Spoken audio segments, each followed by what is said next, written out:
this is Glendon with Making Money with Storage Unit Auctions. And an announcement. We're almost to the end of the storage auction contest.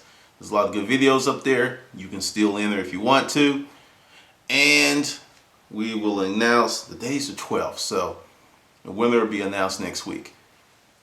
Also, I've had request after request after request after request after request.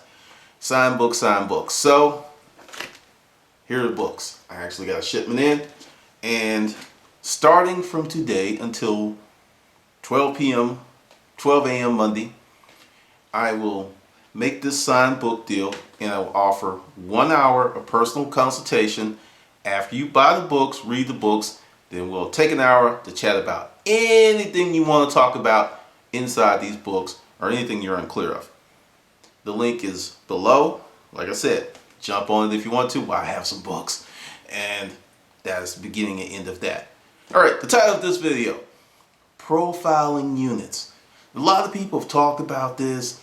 Hold on, put this down. A lot of people have talked about this, and it's just like, hey, do you profile units? Better units are in rich neighborhoods, and you keep seeing that. Let me tell you a little secret about how people usually get storage units. Since I have been doing the business, frequently they set their appointments up online. So they go to the Biggs website, input their information, and they find deals.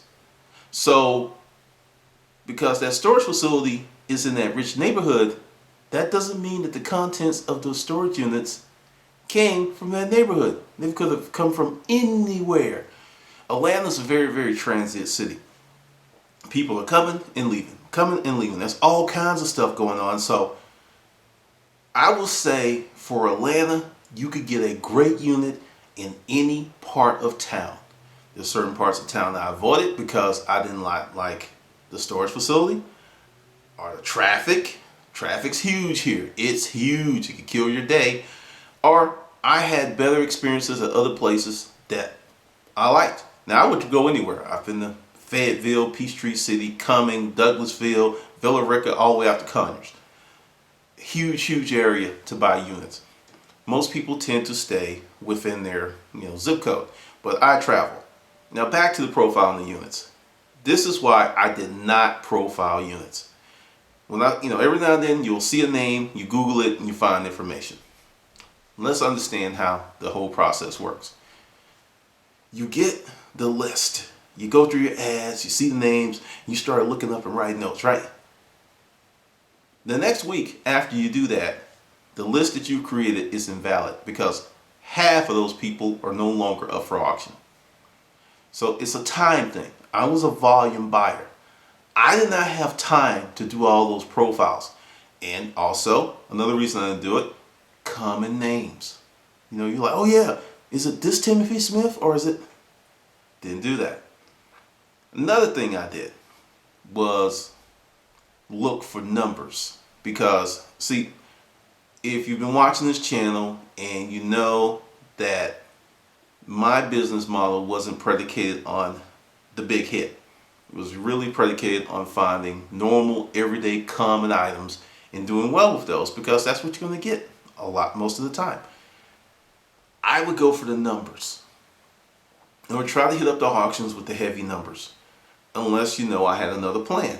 So, just for the profiling units, you could do it if you want to do it, but in my opinion, it's a waste of time because the information changes daily. So, now recently there was this big unit, I'll put a link down below. Dude paid $27,000 for this unit in Manassas, Virginia. And it was 2 units together, and it belonged to a general, and there was tons of World War II artifacts, historical memorabilia, all that great stuff that was in there. Obviously that unit was profiled, and the fact that the opening bid was $10,000, that told me a lot. That the storage facility auctioneer, they advertised that unit. It's like, look, this is what's in here, this is who this guy was.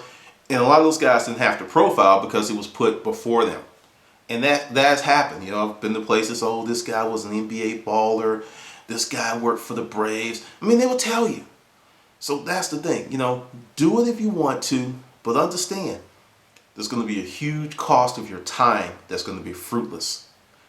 Now, if you are a part-time buyer and you've got tons of time, profile until your heart's content. For you, it's the game, it's the look, the hunt, but didn't work for me. And another reason, some places don't advertise the full name. It's just an initial or the last name. How do you profile that? So there's a lot of different things going on here, but in my honest opinion, if you're a volume buyer, it's not going to really matter, because the big units are going to pop out. I remember there was a few artists, musical artists in Atlanta, and their units came up, and you saw the ad, you saw the name, and shoot, everybody was there, and shoot, the unit did not go for auction. So, hey, do what you want. All right, well, that's it. That's just my views on profiling units. I mean, do it if you want to, but I don't really see a lot of value in it, because even if you profile the people and you get there and it's garbage, you're going to feel a little cheated, a little bamboozled, a little led astray, because just because someone has a certain type of job or a certain type of fame does not mean they have good stuff. I'm telling you. There are people, I've seen the pay stubs and the W-2s and 150, 200, 300, 400,000, and they had garbage. I was like, well, I hate to go to your house. Be sitting on those tacky sofas. All right, this is Glendon with Making Money with Storage Unit Auctions.